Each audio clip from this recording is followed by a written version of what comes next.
السلام ورحمۃ آرام فرمانے والے آقا انعامدار مدینے کے تاجدار کون عالم کے مالک و مختار جناب احمد مجتبی محمد مصطفیٰ صلی اللہ تعالیٰ علیہ وسلم کی بارگاہ بے کس بنا میں درود شریف پر گانا پیش کریں. میری آواز سے آواز نہ پڑے. صلی اللہ علیہ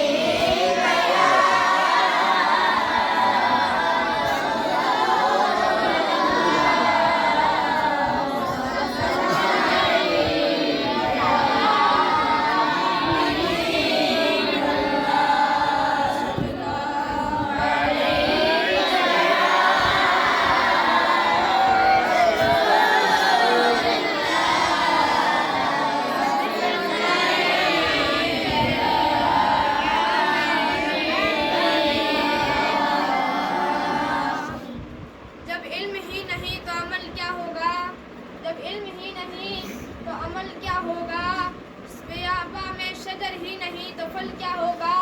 اس بیاباں میں شجر ہی نہیں تو پھل کیا ہوگا. معزز سامعین کرام، ابھی میں نے جس آیت کریمہ کی تلاوت کرنے کا شرف حاصل کیا ہے، اس آیت کریمہ میں اللہ تبارک و تعالی اپنے محبوب صلی اللہ تعالی علیہ وسلم سے ارشاد فرماتا ہے: اے محبوب، آپ کہہ دیجئے کہ علم والے اور بے علم برابر ہو سکتے ہیں. نہیں، ہرگز نہیں، اس لیے کہ علم روشنی ہے اور جہل تاریکی ہے.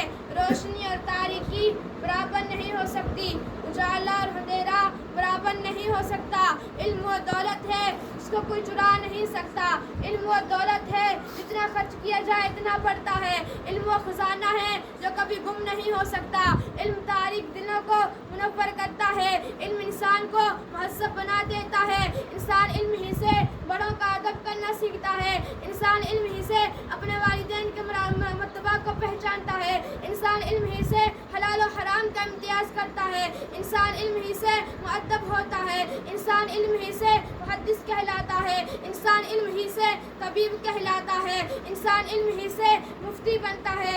انسان علم ہی سے شریعت مصطفیٰ کو پہچانتا ہے. انسان علم ہی سے اپنے آپ کو پہچانتا ہے اور انسان علم ہی کے ذریعے اپنے رب کو پہچانتا ہے.